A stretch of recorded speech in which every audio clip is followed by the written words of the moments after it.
जी नहीं, मैं इस लड़की को नहीं पहचानती। लेकिन हाँ, गीता को हमने आधारदीप हॉस्पिटल में एडमिट करवाया था। हमारी एक वॉलेंटियर है जिसको पता चला था कि गीता प्रेग्नेंट है। 19 दिसंबर की रात थी, बहुत ठंड पड़ी थी और ये गीता बहुत बुरी हालत में थी, तो हमने तुरंत एम्बुलेंस भेजी थी। पारुल जी, ये लड़की गीता के टच में थी, उसके बच्चे के लिए। अच्छा जी, और इस लड़की ने डहाणू के एक हॉस्पिटल से बच्चा चुराया है, किसी रैकेट का हिस्सा हो सकती है। लेकिन फिर भी मैं समझ नहीं पा रही हूँ कि इस केस में हम आपकी मदद कैसे कर सकते हैं। आप हमें गीता के बारे में थोड़ी और जानकारी दे सकती हैं। तो फिर आप हमारी टीम की वॉलेंटियर अंजलि से बात कीजिए, क्योंकि अंजलि की ही गीता पर पहले नजर पड़ी थी और अंजलि ही गीता को लेकर अस्पताल गई थी।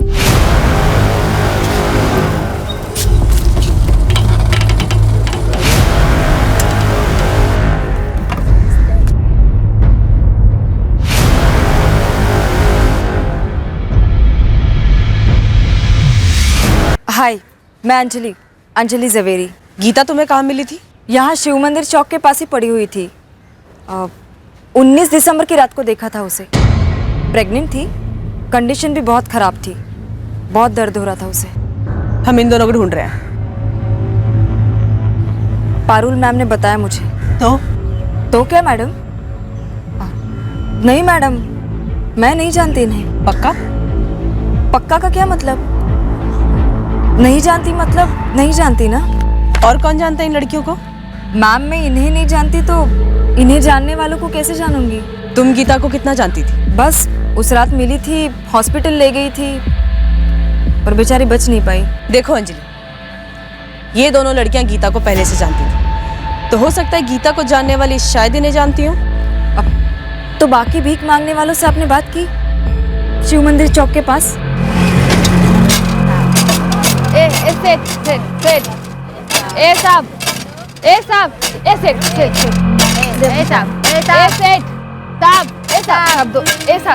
शायद उनमें से किसी ने इनको गीता के साथ देखा हो या गीता ने इन्हें कुछ बोला हो। सही कह रही हो, चलो मेरे साथ। कहाँ? शिव मंदिर चौक। बताओ गीता तुम्हें कहाँ मिली थी और उसके आसपास कौन था?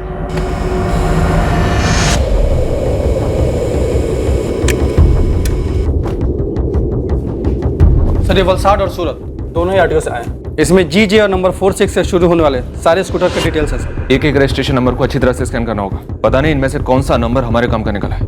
पूरे वलसाड़ में लड़के फील्डिंग कर रहे हैं सर। वापी में भी करवा, सूरत और नवसारी में भी। इस जुर्म की जड़ें कहाँ हैं, यहाँ भी अभी तक नहीं पता। सर, एक बात समझ में नहीं आ रही है, क्यों इसी हॉस्पिटल में इसी बच्चे को टारगेट किया गया है? जरूर कुछ पर्सनल होगा सर। पर्सनल क्या हो सकता है गुरु? माँ बाप कुछ बोल ही नहीं रहे। हमने उन्हें हर तरह से टटोला। तुम्हारे लोग भी उनके गांव जवार से कुछ नहीं ढूंढ पाए। एक काम करता हूँ, अपने सारे लड़के लड़कियों को फील्ड से बुलवाकर सिर्फ इस एक लड़की को ढूंढने में लगा देता हूँ।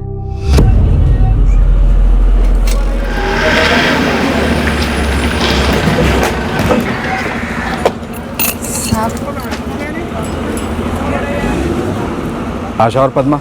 मैं आशा साहब। आपको हमारा नाम कैसे मालूम? तुम दोनों से कुछ बात करनी है, चलो। लेकिन हमने क्या किया है साहब? कुछ किया नहीं है, सिर्फ बात करनी है। चाय नाश्ता भी करवा देंगे, चलो। हमको कोई चाय नाश्ता नहीं करना है साहब। साहब, हम पर कोई गलत इल्जाम न ठोको साहब। इल्जाम नहीं लगा रहे हैं, सच में बात करनी है, ले चलो। लेकिन साहब कुछ तो बताइए कैसे? बोला ना, सिर्फ बात करनी है, गिरफ्तार नहीं कर रहे हैं। कम इन सर। या कम इन। सबके स्टेटमेंट्स फाइल कर दी? जी सर। सर, मुझे लगता है अपना सिक्योरिटी वाला शमशेर और नर्स पूजा, इन दोनों ने जानबूझकर उस किडनैपर को अनदेखा किया होगा। उन दोनों के खिलाफ हमें कोई ना कोई एक्शन तो लेना ही होगा। अब उन दोनों का कोई इन्वॉल्वमेंट है या नहीं, इस बात का पता तो पुलिस लगाएगी। हमें सिर्फ उन्हें कोऑपरेट करना है और हमारी इंटरनल इंक्वायरी शेयर करनी है। केस करेंगे हम पर? बच्चे के माँ बाप? अगर करेंगे तो तब की तब देखेंगे। बच्चा मिल जाना चाहिए। ऑब्वियसली गायत्री। और कुछ डिस्कस करना? नहीं। क्यों लालू उस वक्त नहीं रोया?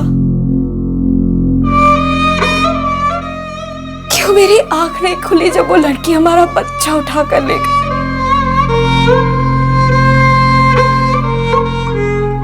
विनय,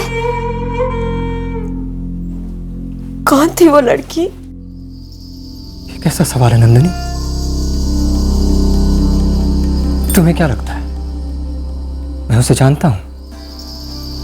मेरा हाथ है उसमें? हाँ,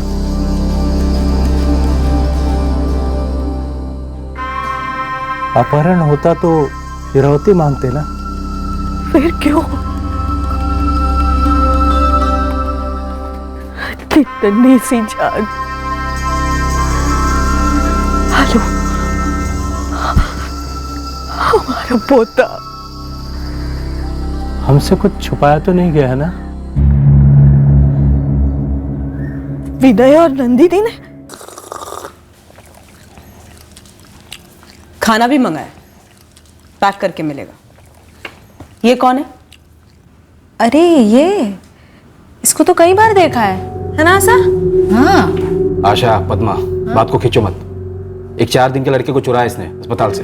किसी गिरोह के लिए काम करती है? ये गिरो विरो हमको नहीं मालूम मेम साहब। और अपनी गीता जो थी वो पेट से कैसे हुई ये भी हमको नहीं मालूम। उसके पति का कोई ठिकाना नहीं था। एक दिन बोली 3 महीने पेट से। हमने पूछा ये लड़की कौन है? सब ये औरत कौन है हमको नहीं मालूम साहब, लेकिन इतना पता है एक दिन ना ये रिक्शा से आई थी और गीता भी उसे ग्राहक समझ के ही भीख मांग रही थी। लेकिन ये औरत है ना साहब, गीता से कुछ बात करना चाहती थी, फिर ले गई अपने साथ।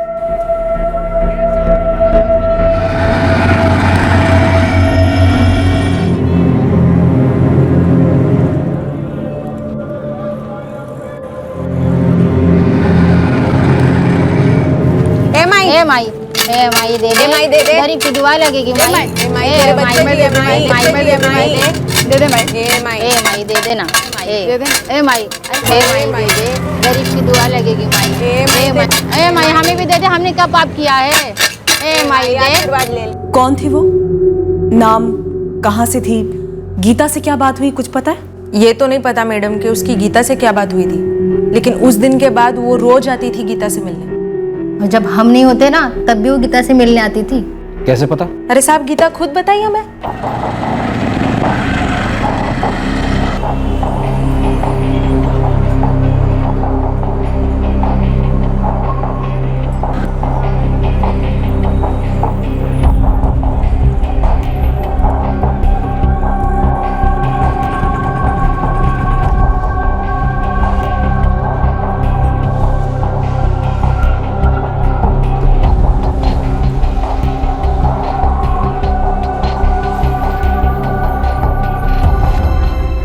तगड़ी भीख देती थी, उसको अच्छा अच्छा खाने को देती थी वो। तुम ये बताओ गीता ने क्या बताया? साहब हम ही ने पूछा था उससे, हमसे तो रहा नहीं जा रहा था। फिर एक दिन चढ़ गई उस पर दोनों, तब जाकर बोली जो भी मैं कर रही हूँ ना पेट के बच्चे के लिए कर रही हूँ। अरे नहीं, उसको मुझसे कोई काम नहीं करवाना है। ये मेरे पेट का बच्चा चाहिए उसको, और 30,000 रुपये भी देने को तैयार है। क्या तू बच्चा बेचेगी? अरे भीख मंगवाने से तो अच्छा ही है। अब बोलिए कि बड़े से बड़े अस्पताल में पैदा करवाएगी। लेकिन वो भीख मांगने वाली के बच्चे के साथ क्या करेगी? ऐसा देखा, मेरे को जो बोलना है ना बोल, मेरे बच्चे को कुछ नहीं। हाँ, तेवर तो देखो इसके। हाँ। अब समझ में आया, धंधा कर रही है, बच्चा इसीलिए पैदा कर रही है ना। मुंह नोच लूंगी तेरा, समझी? चुप कर। खुद मुंह काला करके आई है, मेरा मुंह नोचेगी तू? अरे हम भिखारी है, लेकिन भिखारियों की भी कोई इज्जत होती है। और तेरे को क्या मालूम कि वो बच्चे को धंधे पे नहीं लगाएगी? हाँ। अगर लड़की हुई तो लाल बत्ती बाजार में, अगर लड़का हुआ तो लाल सिग्नल पे, समझी? अरे साला, तो मैं कौन सा बड़ा काम करवाने वाली थी बच्चे से? तो महारानियों के जलन से पेट दुख रहा है मेरा। जाओ जाओ, नजर मत लगाओ। अब ऐसे भी मुझे पता है कि लड़का ही होगा, और उस मैडम को भी ना लड़का ही चाहिए। जाओ। गीता को कैसे पता था कि उसे लड़का ही होने वाला है? ये उसे कहीं लेके गई थी पता करने के लिए? ये तो हमको नहीं पता मैडम। गीता ने नाम नहीं बताया इसका? ना। वो नाम काय को बताती साहब? हमको तो पहले से ही मालूम था कि ये साली गीता बच्चे लोग का धंधा चला रही थी। ये आती कहाँ से थी ये तो नहीं मालूम, लेकिन इतना मालूम है कि वो रिक्शे से आती थी। हर बारी एक ही रिक्शा होता था? नंबर याद है? नहीं साहब। कोई नाम नहीं, कोई पता नहीं, कोई सुराग नहीं। इस एक औरत को ढूंढ पाना आसान नहीं है, फिर भी मैं अपनी पूरी टीम लगा देता हूँ। सही होगा सर, कल के अखबार में इसकी फोटो छपवा दीजिए। अगर ये औरत यहीं की है तो शायद कोई देखकर पहचान ले।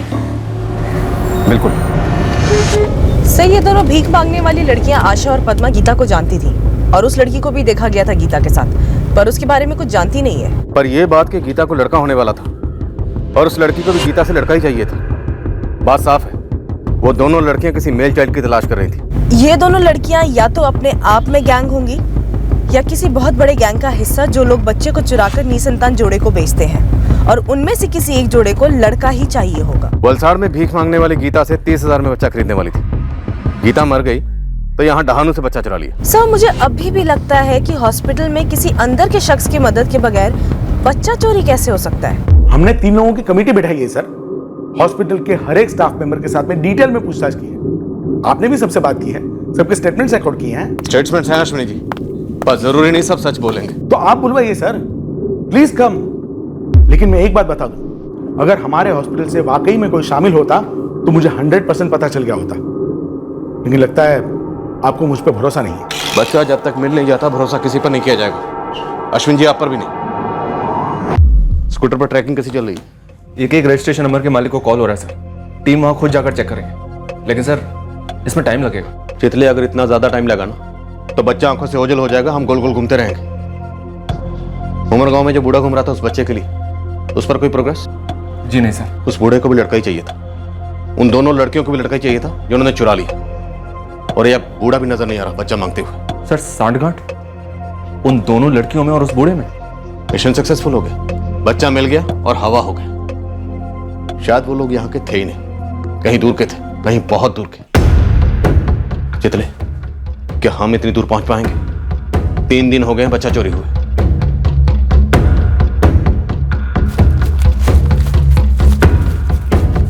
और फिर आया चौथा दिन, और अपने साथ लाया इस केस में एक बहुत ही अजीब मोड़। हमने इस मोड़ की बिल्कुल अपेक्षा नहीं की थी।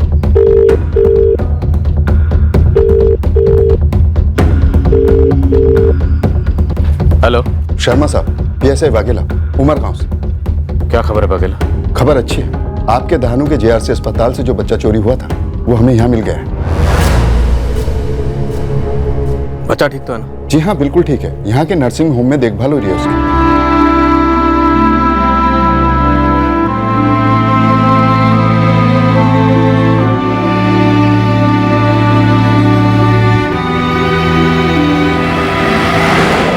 उमर गांव में उस सुबह जो हुआ था वो हम सबके होश उड़ा देने वाला था।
मैंने रोने की आवाज सुनी। आवाज सुनते ही मैं यहाँ आया, झाड़ी हटा के देखा तो देखिए, चिट्ठी पुलिस के नाम है तो पुलिस को ही आकर इसे खोलने दीजिए। किसी ने बच्चे को छोड़ दिया है। पर आ तो छोकरो छे।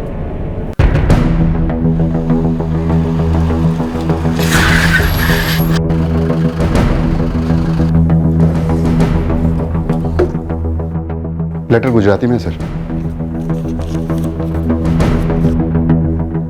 बच्चे को पुलिस और सिर्फ पुलिस के हवाले कीजिएगा। ये बच्चा जेआरसी हॉस्पिटल डहानू से लाया गया था। कृपया वहाँ की पुलिस के हवाले कर दीजिए और उसके माँ बाप को लौटा दीजिए। अगर बच्चा रोए तो टोकरी में एक दूध की बोतल भी रखी है। हमें बच्चे के पास ले चलिए। ना कह सकती हूँ कि जो भी इस बच्चे को लेके गया था उन्होंने बहुत अच्छे से देखभाल की है इस बच्चे की। जो भी फॉर्मेलिटीज हैं जल्दी कर लीजिए। हमें बच्चे को जल्द से जल्द लेकर जाना है। इसके माँ बाप तरस गए इसे देखने के लिए। इसे लालू बुलाते हैं। મમ્મી પપ્પાની પાસે જશે લાલુ.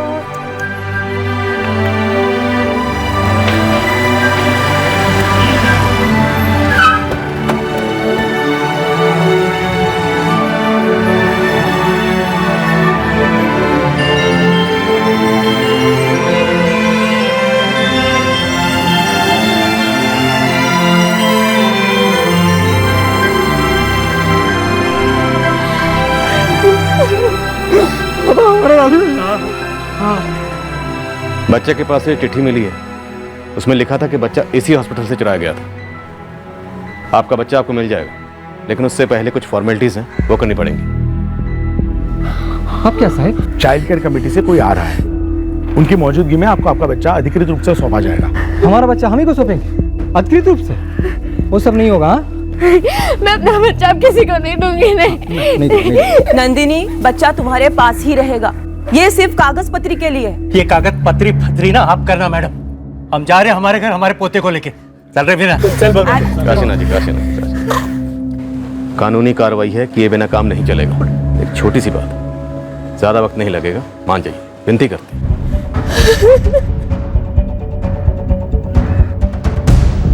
एक चौंकाने वाली खबर है। जेआरसी हॉस्पिटल दाहनू से जो 4 दिन का बच्चा चुराया गया था, वो बच्चा उमरगांव के एक खेत में महफूज पाया गया है। उसे किसी ने वहां एक टोकरी में छोड़ दिया था। बच्चे की हालत ठीक है, पर पुलिस की हालत बौखलाई हुई है। उन्हें न गुनहगारों की कोई खबर है, न इस संगीन जुर्म के मकसद की भनक।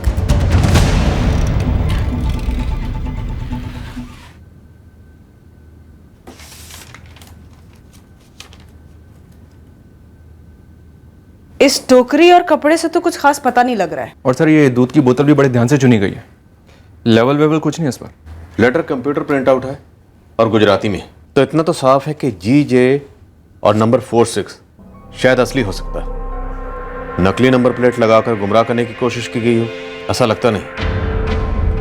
और ये दोनों लड़कियां गुजरात साइड की हो सकती हैं। अब उमरगांव कनेक्शन सर, जहां ये बच्चा मिला वहीं पर 2-2.5 महीने पहले ये बूढ़ा एक नवजात बच्चे के लिए घूम रहा था। और वो बूढ़ा ढूंढ रहा था एक लड़के को, और इन दोनों लड़कियों ने भी एक नवजात लड़के को ही चुराया। वो बूढ़ा उमरगांव में ढूंढ रहा था और इस अगवा किए बच्चे को भी उन्होंने उमरगांव में ही छोड़ दिया। और इन दोनों लड़कियों ने भिखारन गीता से भी डील की थी। शायद गैर कानूनी तरीके से सेक्स डिटर्मिनेशन करवाया गया होगा। पक्का होने के बाद कि लड़का है, 30,000 में खरीदने की बात हुई होगी। तो सर हम ये मानकर चलते हैं कि ये बूढ़ा और दोनों लड़कियां एक बच्चा खोज रहे थे, वो भी एक लड़का जो इन्हें वलसाड में भीख मांगने वाली गीता से मिलने वाला था। बच्चा नहीं मिला क्योंकि गीता दिसंबर में चल बसी, इसलिए इन लोगों ने और जगह खोजना शुरू किया। इसी वजह से वो बूढ़ा जनवरी में उमरगांव में आया, लेकिन वहां भी इन्हें कोई बच्चा नहीं मिला। और अब आया मार्च, फिर इन दोनों लड़कियों ने यहाँ ढानू के JRC हॉस्पिटल से उस बच्चे लालू को चुराया। और 4 दिन बाद बच्चा लौटा दिया गया। क्या डर गई थी कि हम इनके गिरेबान तक पहुंचने वाले हैं, या फिर हमारी तहकीकात के इर्द गिर्द किसी ने इन दोनों को टिप दी थी? सर टिप देने वाला या तो यहाँ डानू के JRC हॉस्पिटल से हो सकता है, या वलसाड के आधारदीप हॉस्पिटल से।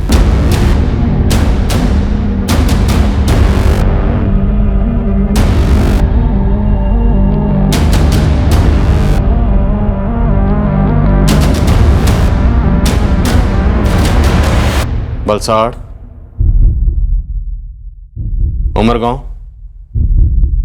दहानू, हमारे सस्पेक्ट इन तीनों जगह के नहीं हो सकते, लेकिन इन तीनों जगह के आसपास के कहीं के होंगे। सब ये वापी, हमें वापी पे फोकस करना चाहिए क्योंकि यही इन तीनों का सेंटर पॉइंट है। पॉसिबल है। जितने भी GJ 46 लिस्ट वाले वापी के रजिस्ट्रेशन है, सिर्फ उन पर फोकस करो। मुझे नहीं लगता ये नंबर जाली होगा। वैसे भी बच्चा तो मिल ही गया, तो सीना चौड़ा कर कर भिड़ते हैं, पता तो करें कि आखिर बच्चा चुराया क्यों गया और फिर बच्चा लौटाया क्यों। अब हमने हमारा निशाना सिर्फ वापी पर साधा। हम वैसे भी अंधेरे में तीर चला रहे थे, हमारे हाथ में कोई ठोस सुराग नहीं था। बस सिर्फ इतना अनुमान था कि उस बूढ़े आदमी और उन 2 लड़कियों के बीच में कोई ताल्लुक है। हमारा अनुमान हकीकत में जो हुआ था उसके काफी करीब था। क्या कर रहा है मेरा बेटा? खिचड़ी खा रहा है? ओह ये क्या है? ओके मैं ऑफिस जा रहा हूँ। ओके बाय बेटा।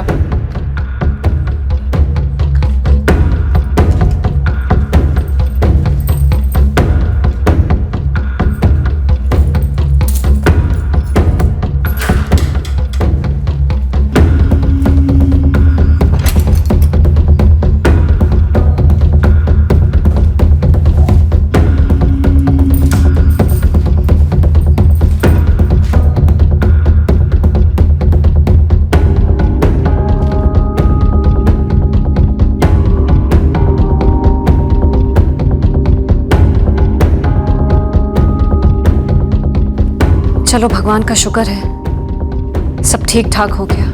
ये एक खबर पढ़ने के लिए तो तरस गई थी। चल मुझे काम है, मैं बाद में बात करती हूँ।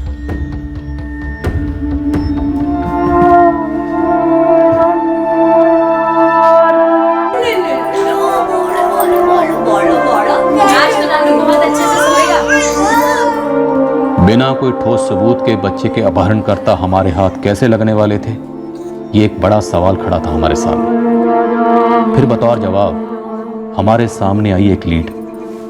ये लीड हमें बहुत पहले मिलनी चाहिए थी या मिल सकती थी, पर बच्चे के लौटाने के 7 दिन बाद आई।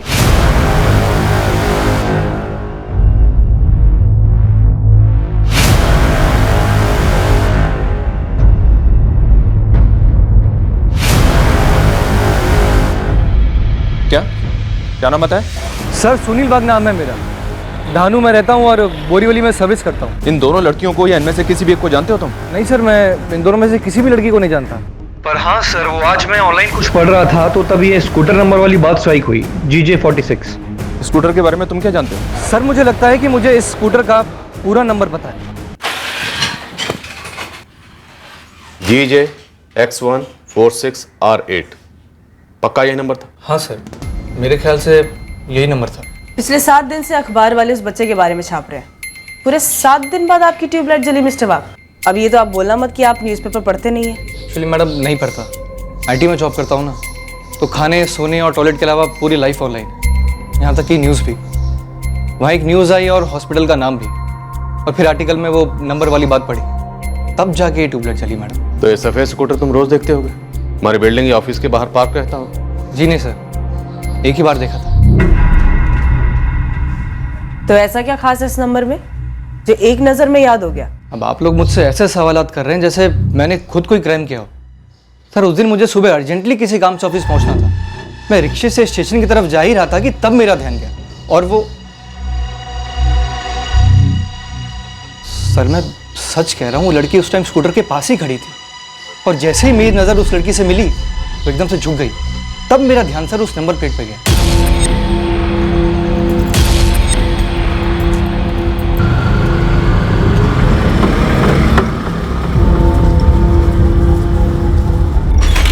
सर स्कूटर लोकेट हो गया, GJ X146R8।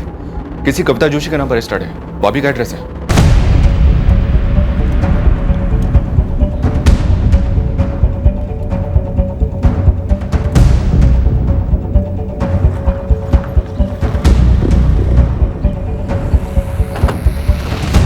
सुनिए, कविता जोशी कहाँ रहती है?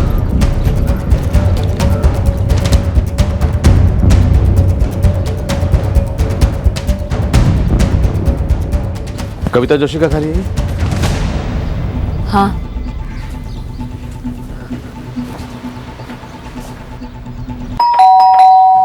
मैं ही हूँ कविता जोशी।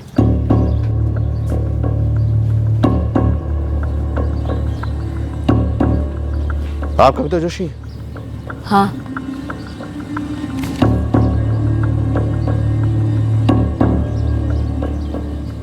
आपका स्कूटर कहाँ है?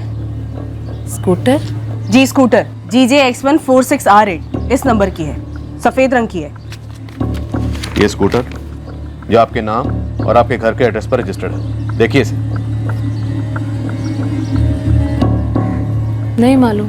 देखिए मैडम, ये स्कूटर एक बच्चे के अपहरण में इस्तेमाल हुआ, दहानू में। कहाँ है ये स्कूटर? पहचाना आपने? मुझे नहीं मालूम। ये स्कूटर आपके नाम पे रजिस्टर्ड है, कैसे नहीं मालूम आपको? मुझे नहीं मालूम। आपके घर पे कौन कौन रहता है? मैं और मेरी बेटी रत्ना। कहाँ आपकी बेटी रत्ना है इस वक्त? कॉलेज। फोन कीजिए, बुलाइए उसे तुरंत।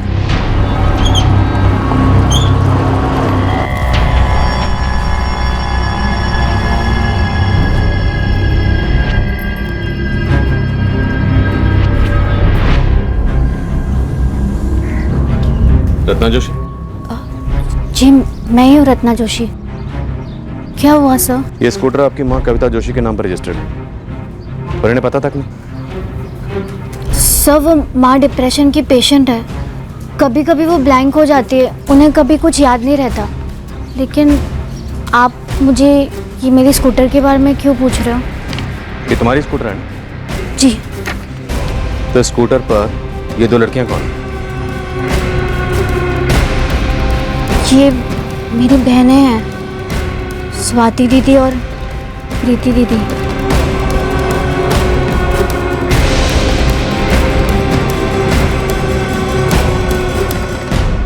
ये स्वाति और प्रीति कहाँ है?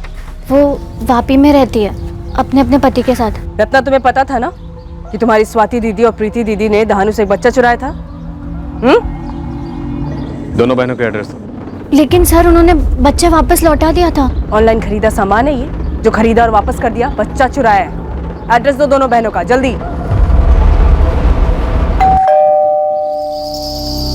आ रही हूँ, 1 मिनट।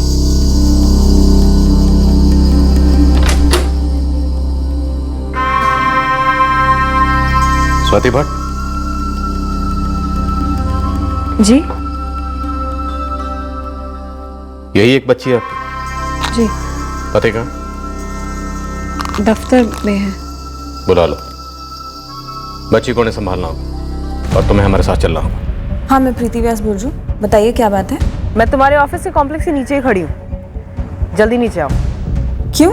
बोला ना चुपचाप नीचे आओ। वैसे भागने की कोशिश मत करना। तुम्हारी बहन स्वाति वो हमारी हिरासत में है।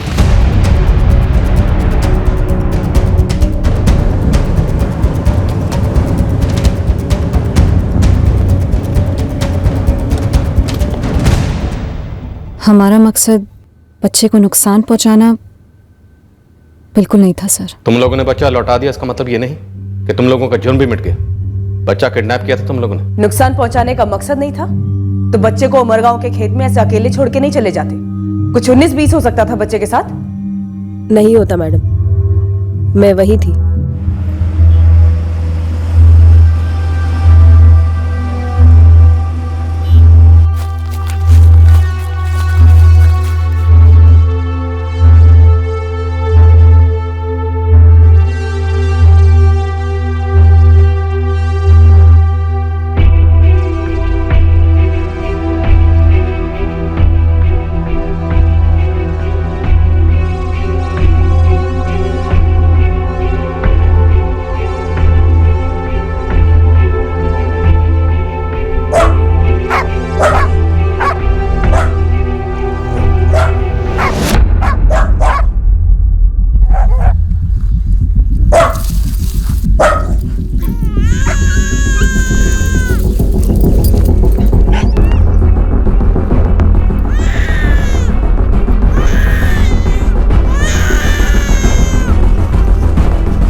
जब तक बच्चा सही सलामत किसी के हाथ नहीं लगा, मैं वहां से हिली नहीं थी सर।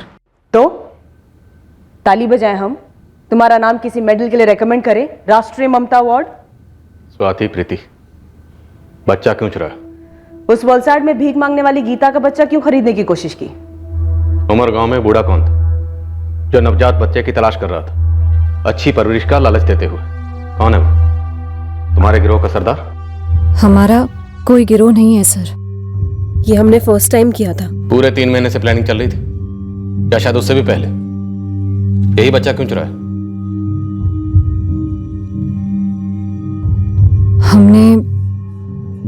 हमने बच्चा हमारी माँ के लिए चुराया। तुम्हारी माँ कविता जोशी के लिए? वजह? रत्ना ने आप लोगों को बताया होगा सर, माँ को डिप्रेशन है। तो 4 दिन का चुराया हुआ बच्चा उस डिप्रेशन का इलाज था। कैसे? कहानियां मत बनाओ, मत भूलो कि तुम लोग इस वक्त हवालात में हो। कहानियां नहीं बना रहे सर, सच कह रहे हैं। ये बच्चा हमने अपनी माँ के लिए चुराया, लेकिन उनका दूर दूर तक कोई लेना देना नहीं है इस सबसे। जो किया हम दोनों ने किया सर, और कोई इन्वॉल्व नहीं है। और कोई भी नहीं? तो फिर उमर गांव में जो बूढ़ा घूम रहा था बच्चे की तलाश में, वो कौन है? वो हमारे नाना जी हैं। मतलब फैमिली बिजनेस है? नहीं मैडम, हमने कहा ना आपसे, हमने जो भी किया अपनी माँ की हेल्प करने के लिए किया।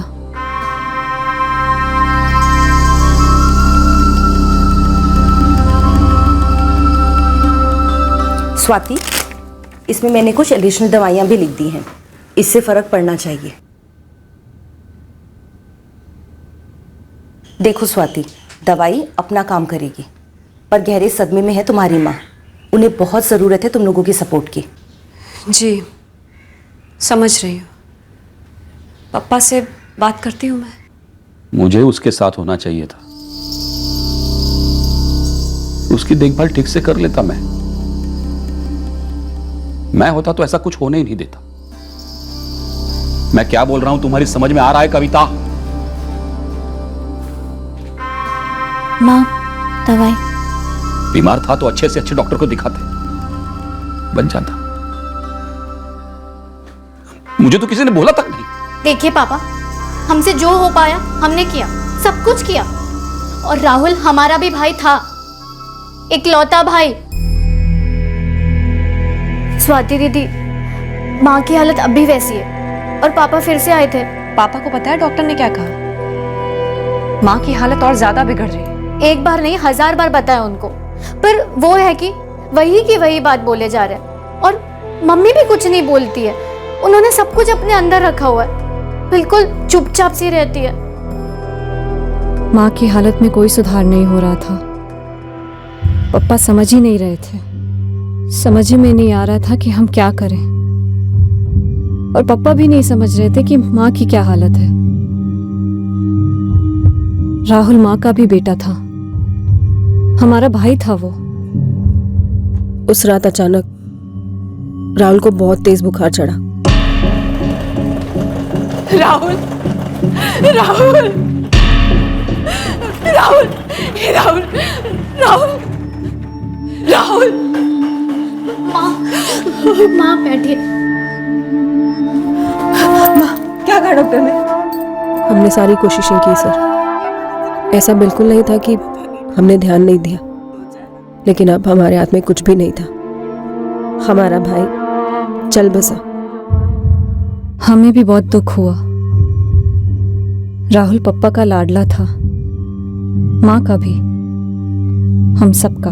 तो तुम्हें लगा है चुराया हुआ बच्चा तुम्हारी माँ की जिंदगी में राहुल की कमी पूरी कर देगा और वो डिप्रेशन से बाहर आ जाएंगे? नहीं सर, डिप्रेशन जितना भी बढ़े, माँ की देखभाल तो हम तीनों बहनें कर लेती। दरअसल ये बच्चा हमने पप्पा की वजह से चुराया था। ये क्या करने की सोच रहे हैं आप दामाद जी? ये गलत है। प्रीति, स्वाति, रत्ना का तो सोचिए। गोपाल जी, अब ये मेरी गलती तो नहीं है ना कि कविता के लिए बच्चा पैदा करना मुश्किल है? कविता की भी तो कोई गलती नहीं है ना दामाद जी। जो राहुल को खो दिया हम सब ने, वो माँ है उसकी, सबसे ज्यादा सदमा उसे पहुंचा। अब वही बात बार बार दोहरा के आप मुझे सदमा मत दीजिए। देखिए, मैं दूसरी शादी कर रहा हूं, मतलब कर रहा।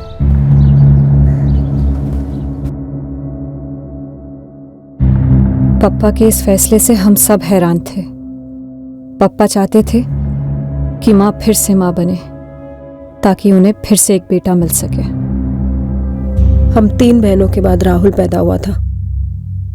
जब राहुल पैदा हुआ तब सही मायनों में पप्पा को बच्चा पैदा होने की खुशी हुई। हम नहीं चाहते थे सर, पप्पा माँ को छोड़कर दूसरी शादी करें, वहां बच्चे पैदा करें। पापा ऐसा करते तो माँ का डिप्रेशन और बढ़ जाता। पप्पा भी ना कोशिश कर रहे हैं कि मम्मी फिर से माँ बने। अब कौन समझे, एक तो मम्मी की उम्र नहीं है, ऊपर से उनका डिप्रेशन, और पप्पा की उम्र भी तो क्या पागलपन है ये। अगर हम पापा से कह दें कि माँ प्रेग्नेंट है तो?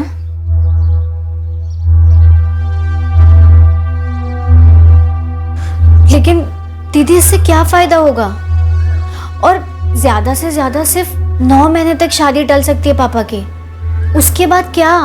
पापा को बेटा चाहिए ना, इसलिए यहाँ आते हैं। अगर हम पापा से कह दें कि माँ प्रेग्नेंट है तो वो वापस यहाँ नहीं आएंगे। हाँ दीदी, लेकिन 9 महीने बाद क्या? दीदी आप क्या करने का सोच रही हैं? नाना, माँ बच्चा पैदा करने वाली है, ये बात पापा को दूसरी शादी करने से रोक देगी। पर उसके बाद उसके 9 महीने बाद घर में एक नवजात बच्चा आएगा, लड़का।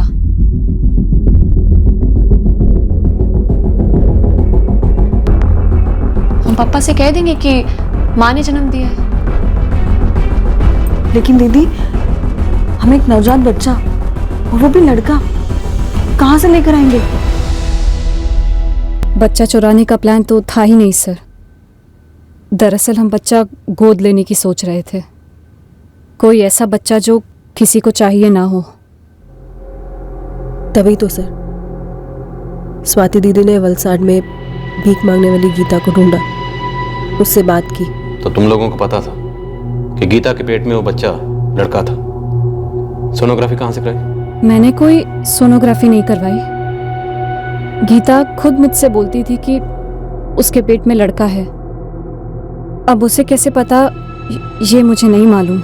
और तुमने उसकी बात मान ली ऐसे ही? हमारे पास ये चांस लेने के अलावा और कोई चारा ही नहीं था। हम बस किसी तरह से अपने माँ पापा की शादी बचाना चाहते थे। फिर गीता 7 महीने पर अपने बच्चे के साथ चल बसी। हमारा पूरा प्लान चौपट हो गया। तुम लोगों को वाकई लगा कि इस तरह का प्लान कामयाब हो जाएगा? और तुम्हारे पापा, वो तुम्हारी मम्मी को मिलने कभी नहीं आते? हाल चाल पूछने भी नहीं? हमें मालूम था सर, वो नहीं आएंगे। वो वडोदरा में रहते हैं सर, वहीं सर्विस करते हैं। 4 महीने में एक बार आते हैं घर। और राहुल के बाद तो जब भी घर आते हैं बस इसीलिए कि माँ दोबारा से माँ बन सके। गीता नहीं मरती तो ये सब कभी होता ही नहीं सर। अचानक से इतना बड़ा पहाड़ टूट पड़ा हमारे सामने। 2 महीने में बच्चा ढूंढ निकालो, वो भी लड़का। नाना जी जगह जगह ढूंढते भटकते रहे, ऐसे माँ बाप की तलाश में जो अपना नवजात लड़का पालना ना चाहते हो और हमें देने को राजी हो। प्रीति और मैंने भी कई हॉस्पिटल्स के चक्कर काटे, इस उम्मीद में कि कहीं किसी ने कोई बच्चा छोड़ दिया हो जिसे हम अपना सकें। मैंने ये भी कोशिश की कि मैं कोई बच्चा अपने नाम से गोद ले लूं अनाथालय से और फिर वो बच्चा माँ को सौंप दूं। पर हमें कहीं पर भी सफलता नहीं मिली सर। तब तुमने जीआरसी हॉस्पिटल को निशाना बनाया? हमने पहले भी जीआरसी हॉस्पिटल के चक्कर लगाए थे। हमें लगा वहां से बच्चा आसानी से उठाया जा सकता है। लौटाया क्यों? डर गई थी अखबार पढ़कर, टीवी में अपने बारे में न्यूज़ देखकर? नाना ने एक खबर पढ़ी थी। हमने उन्हें नहीं बताया था कि ये बच्चा हमने चुराया था, और ना ही रत्ना को बताया था। हमने तो नाना को ये बताया था कि ये बच्चा हमें कुछ पैसे देकर मिला है। लेकिन क्या स्वाति? हमें लगा था बच्चे को गोद में लेकर माँ की कंडीशन सुधरेगी, लेकिन ऐसा हुआ नहीं।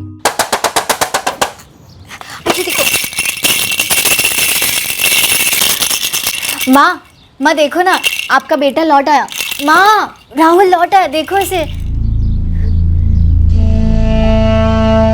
बच्चा बहुत छोटा था, उसे देखभाल की जरूरत थी, और माँ की ये हालत थी कि वो खुद की ही देखभाल नहीं कर पा रही थी। ऐसे में वो क्या ख्याल रखती बच्चे का। और ऐसी हालत में हम पापा को बता ही नहीं सकते थे कि माँ ने एक लड़के को जन्म दिया है। वो दौड़े दौड़े आते जरूर, लेकिन माँ का रवैया देखकर 2 मिनट में चोरी पकड़ लेते कि ये उनका बच्चा नहीं है। हम ये जान गए थे कि बच्चे को हमारी माँ की देखभाल में नहीं छोड़ा जा सकता। या तो मुझे उसे अपने घर ले जाना पड़ता या प्रीति को। लेकिन कैसे ले जाते सर? हमारे पतियों को ये भनक तक नहीं थी कि हम दोनों बहनों ने ये सब कुछ कर दिया है। वो बिल्कुल अनजान थे, यकीन नहीं होता। ये सच है सर। रत्ना तक को हमने नहीं बताया था कि ये बच्चा चुराया हुआ है। वो तो नाना को पता चलने के बाद हमें कबूलना पड़ा। तुम दोनों ने दानू के जीआरसी हॉस्पिटल से इस बच्चे को चुराया है ना? और कोई रास्ता नहीं था नाना। ये देखो,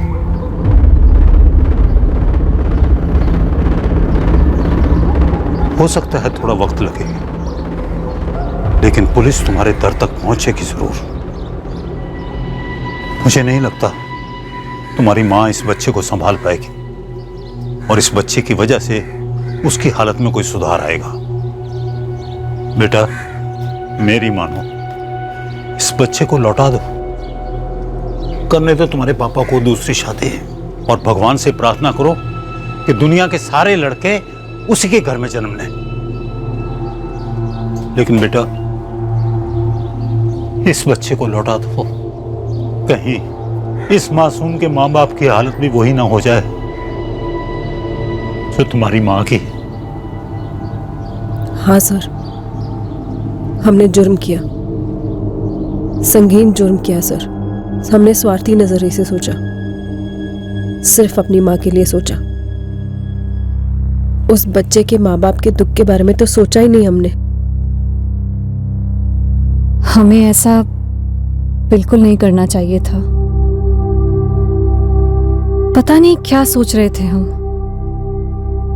पता नहीं ऐसा ख्याल आया भी कैसे मन में। नहीं आना चाहिए था, ऐसा ख्याल तुम लोगों के जहन में नहीं आना चाहिए था, और अगर ख्याल आया भी था तो अमल तो बिल्कुल नहीं करना चाहिए था। स्वाति, प्रीति, हमें तुम लोगों को गिरफ्तार करना होगा, चार्जेस लगेंगे तुम पर।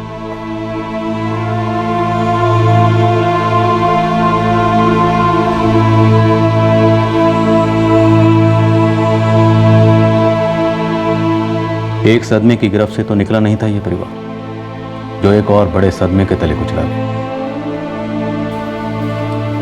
प्रीति और स्वाति के पति दंग रह गए जानकर कि उनकी पीठ पीछे उनकी पत्नियों ने इतनी बड़ी साजिश रची थी। क्या इस हादसे के चलते प्रीति और स्वाति के पिता राजेंद्र जोशी पर कोई असर हुआ, यह हमें नहीं मालूम।